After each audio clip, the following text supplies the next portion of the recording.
Mən də belə bir möhtəbər məclisə dəvət etdiyinə görə çox dəyərli dostum Mahirə xanıma xüsusi təşəkkür edirəm, komandasına təşəkkür edirəm və universitetin qapısından girəndə yaranan o ab-hava, mən Qərbi Azərbaycan torpaqlarından uşaq vaxtı olmuşam, özümü necə deyim, o yaddaşlarımda içində yoxdur. Amma hər dəfə Mahirə xanımın tədbirinə bax, bu universitetə gələndə özümü Qərbi Azərbaycanda hiss edirəm.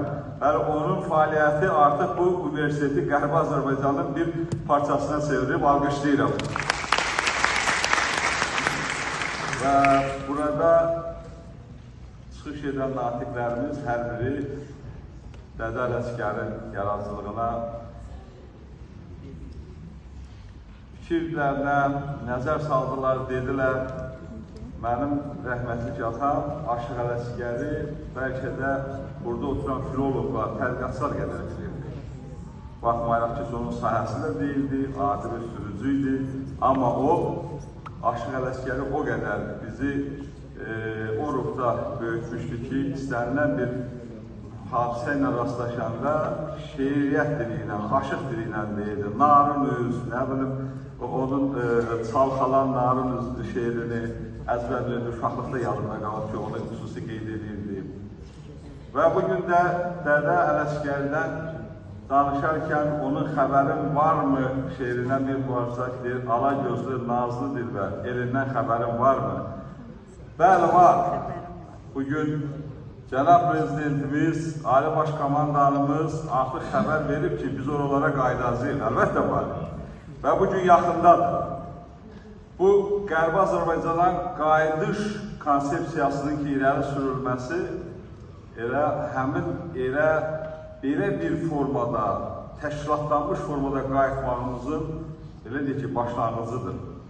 Biz o torpaqlara mənən qaydacağıq, mədəni mühitdə qaydacağıq. Artıq onların düzdür, zorla yerləşdirdilər bizim torpaqlara. Amma biz öz torpaqlarımıza çox beynəlxalq hüququn tələblərindən irəli gəlməklə gedəcək. Və bu yolda təşkilatlanmağa ehtiyac var, maariflənməyə ehtiyac var, tədqiqatlara ehtiyac var və o cümlədən də bütün artıq Azərbaycan cəmiyyəti bu sahədə istiqamətli siyasətin aparılmasını görür, həm universitetlər səviyyəsində, həm dövlət səviyyəsində, həm siyasi sahədə artıq bu işlərə başlanır. Və bunlara bizim o dədə-baba torpaqlarımıza qayıtmaq üçün bir çox adımlar atılır. Bu da həmin bu tədbirin təşkilatçıları da yəqin ki, Cənab Prezidentimizin qayıdış konsepsiyasına uyğun hazırlayıblar bunu.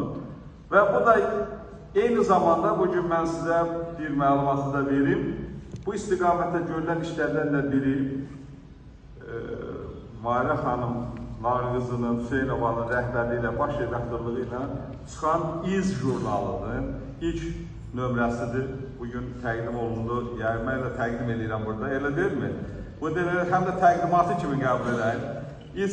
İz jurnalının təqdimatı kimi qəbul edin bugünkü çox həmin torpaqlara qayıtmaq yolunda tarixi faktları, tarixi o gerçəklikləri, canlı insanların, belə deyək ki, yazılarını burada verməklə həm auditoriyanı, həm ölkə daxili auditoriyanı səfərbər etmək baxımından, həm də Azərbaycanı düşmən qüvvələr ki, var ki, institutlar şəklində öyrənirlər Azərbaycanı, onlara yaxşı material ki, getsinlər, öyrənsinlər ki, o torpaqlar kimin olurdu. Və ona görə də bu bir jurnal təkcə nəşr deyil, bu bir yaddaş kitabıdır. Bu, doğma yurdunu, yuvasını tərk etmiş yüz minlərlə insanın bir haqq səsidir. Yəni, bu jurnal bizim keçmiş nəsillə gələcək nəsillər arasında olan bir körpüdür. Yəni, bütün bunlar hamısını nəzərə alsaq, yəni bu Qərbi Azərbaycana qayıdış konsepsiyasının tərkib hissəsi kimi bu qurulmuş siyasi mühitin bir parçasıdır. Və ümid edirəm ki, Qərbi Azərbaycan məsələsi tək deportasiya məruz qalanların deyil, bütün Azərbaycanın bir problemi kimi dəyərləndirəcək və biz çox qısa bir zamanda biz o torpaqlara qayıdacağıq. Burada bayaq da söylədim, rahat da bunu deyirəm. Əgər hər bir universitetimiz, çünki hər şey universitetlərdən başlayır. Mədəni mühit, elmi mühit buradadır. Gənclərin yetişdirilməsi buradadır.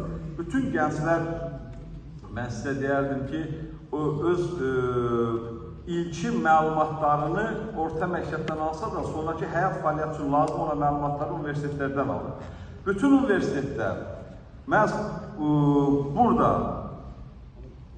Pedaqoji Universitetdə, Qərbi Azərbaycanla bağlı fəaliyyətini davam etdirsələr bunlar kimi, mən hesab edirəm ki, o günü biz biraz da yaxınlaşdıracaq.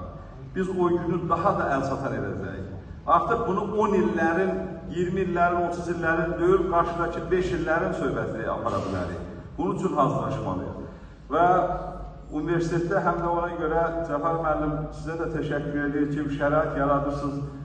Burada fəaliyyət göstərməyə, Qərbi Azərbaycanların təşkilatlanması məsələsinə, yenə də Malə xanımın rəhbərliğində burada Qərbi Azərbaycan Araşdırma Mərkəzi var. Leyla xanıma xüsusən təşəkkür edirəm.